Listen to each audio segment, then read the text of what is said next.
Hi guys, this is really intimidating being on camera with absolutely no makeup on, but I really wanted you guys to see like what I did from start to finish for this wedding, including all my face makeup, which I've never really shown what I do. So without further ado, let's just get into it. And I'm just going to pull my hair back out of my face for starters. Wow, that's a nice look.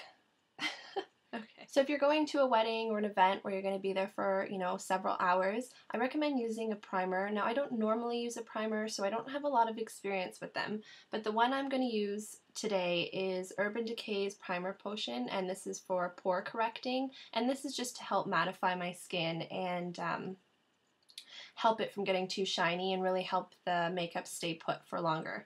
Now, with this stuff, it does come out white, so just show you what it looks like. You don't need a lot of this stuff. If you use too much, I find that it can get quite ashy, and I know a lot of people have commented on how it gets tacky, so the trick here is to only use a little bit, and I only ever put it in places where I have a problem, so mainly in my T-zone. I'm not really going to touch my cheeks except for maybe right beside my nose. So the foundation I'm going to use today is MAC Face and Body. I'm using this because it doesn't have an SPF. It is an evening wedding that I'm going to, and I find that SPF makes your face, like on flash photography, makes your face look white. So if you're going somewhere you're going to have your picture taken, make sure there's no SPF. This I just really like. It's pretty sheer, it's water-based so it doesn't break me out, and I just think it goes on really smoothly.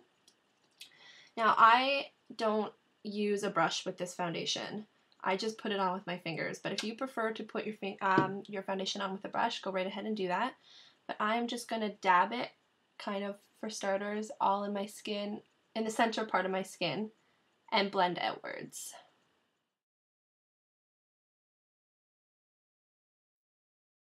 Now it's a little bit pale for my skin because I got a tan lately when I was on vacation, but that's okay. I think it's better to be a little too light than a little too dark. Just make sure that you don't have a line at the side of your neck. Make sure to blend down, and later on I'm going to like darken my skin up a little bit with some bronzer so it matches my body.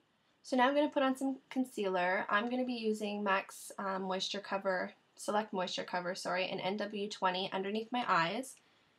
And what I like to do is to just kind of draw a V here and here and put some along the side of my nose because I tend to get redness there, and then a little bit on my chin. And that just kind of creates a natural highlight.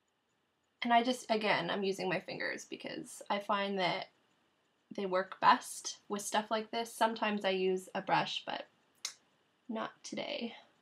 Now that that's blended in, I am going to take MAC Skin Finish Natural, and this is in medium, and I'm just going to set my foundation. So I'm just going to take a kabuki brush and just buff it in. I think with MAC Face and Body, you definitely need a setting powder. It doesn't have to be this particular one, but I don't know, maybe because it's water-based, if I don't set it, I can get a little bit shiny. So this powder really looks natural and just helps to keep it in place. So next thing I'm going to do is my eyebrows. For this I use MAC's Espresso. So it's just like this. It's just a medium to dark matte brown. I don't need a lot of filling in. I want to keep it pretty natural, so I'm just going to follow the natural bottom line of my eyebrows. Sorry guys, I need to turn on the light for this mirror because I can barely see, and I know it's going to cast like a little bit of a funny light on my face, which is why I didn't have it on in the first place, but I hope it's okay. Okay, so it just was too shadowy for me. Anyway, I'm going to do the other eyebrow. Next, I'm going to prime my eyes with, this is Too Faced Shadow Insurance. I often switch between this and Urban Decay Primer Potion. I don't really have a preference, but use whatever works best for you. And just dab a little on your eye.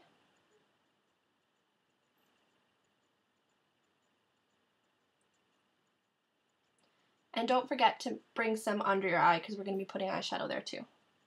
Okay, I don't know if you can tell, but I have very stick straight eyelashes, so curling them is a must. I think unless you're lucky enough to be born with naturally very curly eyelashes, curling your eyelashes just opens your eyes and is a must. I do it every single day, and I think that most people should, to be honest. But so I'll just curl them, and what I do is I just place it at the base and squeeze tightly, move a little further up, squeeze again. Make sure to move the eyelash curler all the way up the eye because you don't want to get like a 90-degree angle curl because that's not natural. So if you have to do it more than once, like me, go ahead and do that. So I like to do my eyeshadow and then finish my face with blush and bronzer, whatever I choose to use, because I like to look at what my eye turned out as when it's finished and then base my blush decision off of that. So I'll come back to and finish my face after I've done my eye. But moving on to the eye, I am going to start with a wash of patina, which is this color right here. And patina is a beautiful goldeny pinky brown. I know that sounds strange, but it's for those of us who Woodwinked was too orange and Satin Taupe is too purple. Falls kind of in that color family, but it doesn't have any of those colors. It can be hard for a lot of us to wear. I really like it. I've recently picked it up and it is very quickly becoming my favorite. So I'm just going to pack it on to each eye first to minimize any fallout and build my intensity that way. So as you can see, I'm just dabbing. Okay. Then I am going to take MAC's Rice Paper, which is this color right here. It's a very pretty highlight, but I'm just going to use it on my inner corner just to brighten it up a little bit. And as you can see, I'm just using the same brush. Based on this tutorial, I'm not a brush snob, you can tell. Use my fingers for most things. Okay, so just to give it a little color, pizzazz, you might say. Can't believe I said that out loud. So in my crease, I'm going to be using MAC's Blackberry. And the reason, sorry, I'm not showing you this very well. Blackberry, which is right here. And I think it's a great eyeshadow to use if you want to add a little color without being too dramatic or being too noticeable. Like I am going to a wedding, so I don't want to have like hello crazy color eyes. I just want to have a little something, and I do have some burgundy in my dress, so this color for me is going to work perfectly. I am going to an evening wedding, so if this color is a little dark for you for a daytime wedding, then just find something similar and, you know, tone it down. You could even use Shale, which is right here, which would be more for daytime, I think. So I'm just going to take a crease brush, get a little color, and just kind of put it in my crease. So I'm just looking down to make it easier, and just wherever your natural crease is. And I'm not going into the outer V because I'm going to be using another color for that. This is just to define my crease a little bit. Okay, so I'm satisfied with how intense that color is. To define the outer V, I am going to be using this color right here, which is Smut. This quad is broken, as you can see, but they're stuck in there because it was a limited edition from I don't even know when, a long time ago.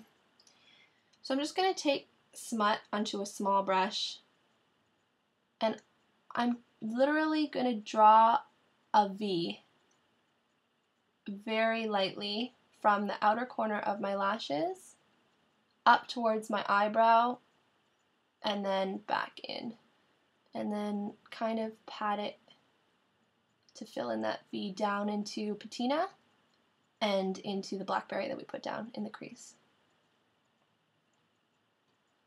And this doesn't have to be perfect right away, you can blend it out later, just kind of get the outline there.